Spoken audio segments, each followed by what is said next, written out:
More earnings. We've got V-Mart Retail and the CFO Anand Agarwal on the show with us. Anand, hi, good morning. Good to have you on the show. Just wanted to understand, in the last 1 year, the apparel retail sector has been one of the worst hit, Anand.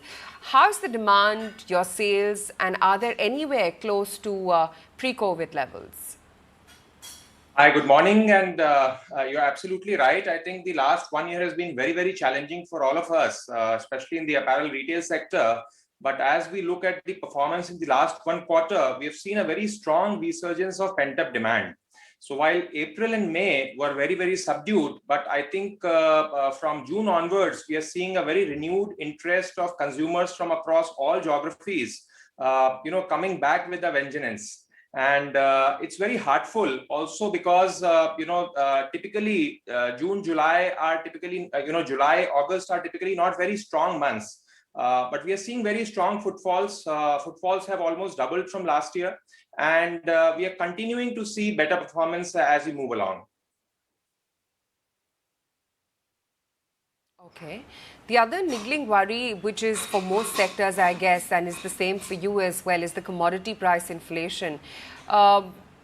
With cotton yarn as well as crude-based fabric prices continue to be on an uptick.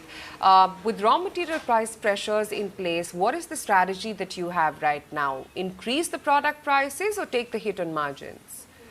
I think there's a very big challenge on the raw material pricing. Apart from cotton yarn prices, I think prices across the sphere are going up significantly. And I think the way markets are behaving, especially commodity cycles are behaving, this is not something for a very short term. So what we have strategized is to pass on the increase to a limited extent in terms of price increases, which we had already effected from March onwards. We've been very mindful that we are a value retailer and therefore we cannot really increase prices very significantly, but we have taken moderate increases to combat the price increase, the inflation, and we continue to monitor the situation because the transport cost, all infrastructure cost and everything, not just the cotton yarn prices, are significantly increased from last 6-7 months.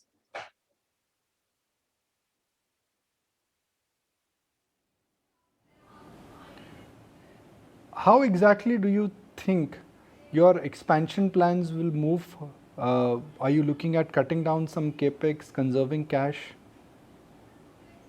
Not actually. Actually, we are looking at the market with a very strong opportunity. There have been short-term challenges in the last 1 year, but we strongly believe that the market is ripe for growth.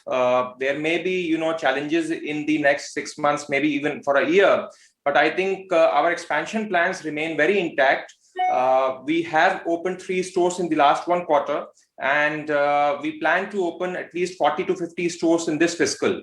Our normal run rate would have been 50 plus, but for the COVID related contingencies, because of which there were lockdowns in the previous quarter, we could not really fasten up the pace. But we remain optimistic and we will continue to invest in opening new stores as we move along. We recently, in fact, also announced an acquisition of a retail chain in South India, which is going to add another 74 stores to our kitty in one go.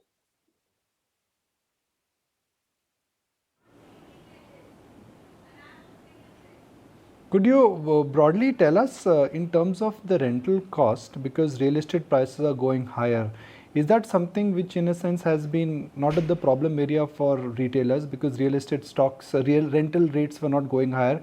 Could that change? If that changes, what happens to the aggregate total real estate cost?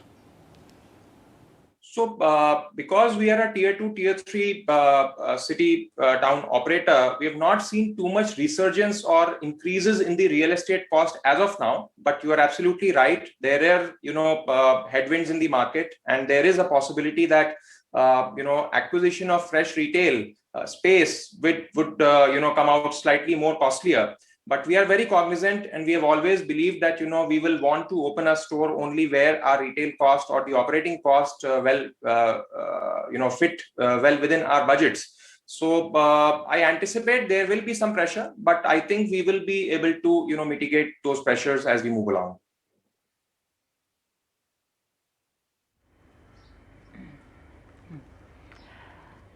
Okay.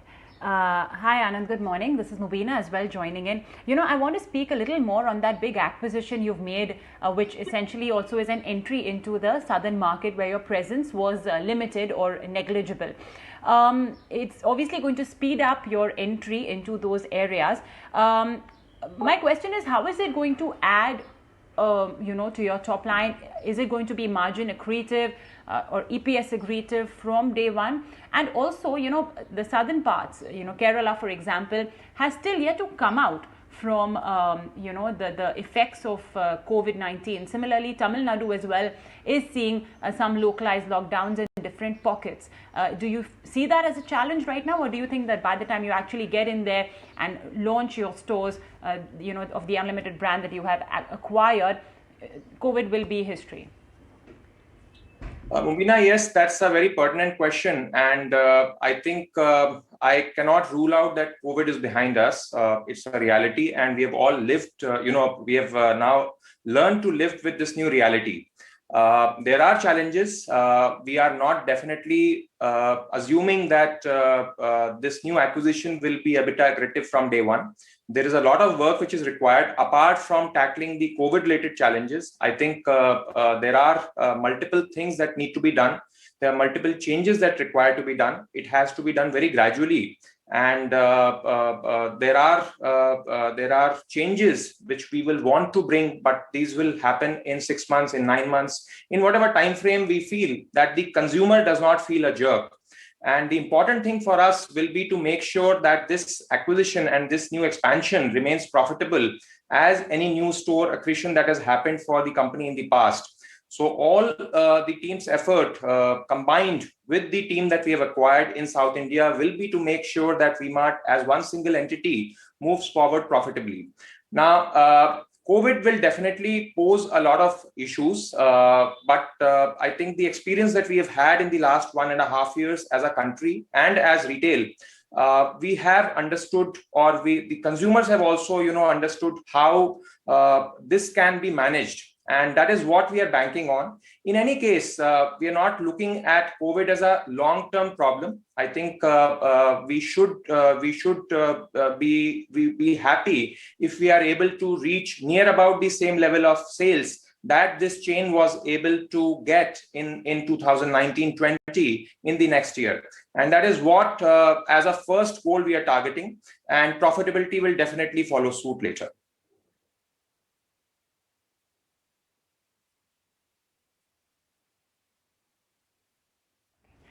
The other trend that we have seen, Anand, is the fact that prior to the lockdown and the pandemic, modern retail stores had been inching up in terms of the market share, especially from the unorganized space.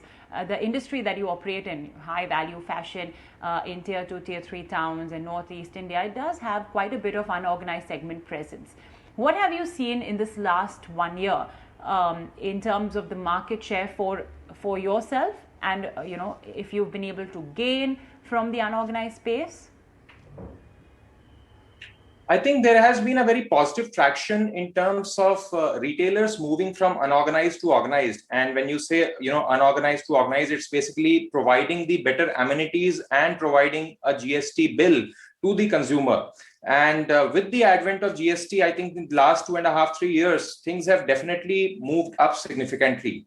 One of the reasons also has been that the GST rates fixed for, let's say, value retail or goods priced at less than 1,000 rupees have been kept at a slightly lower level.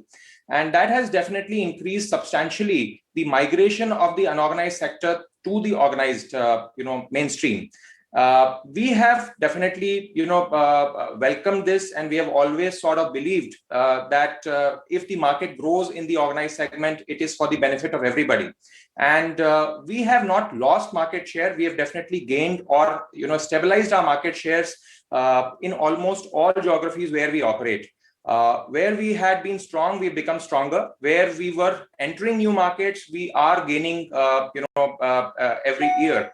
And that is a very heartful sign, because in terms of the brand promise and the value proposition that we are able to bring to the market and the consumer, I think we are also a catalyst for a lot of other unorganized players to come into the mainstream and compete. And with a bigger competition and bigger market size, the consumer is the end beneficiary. And that is how we have seen this transformation happening across all the tier 3, tier 4 towns, where we entered for the first time in many, in the last many years.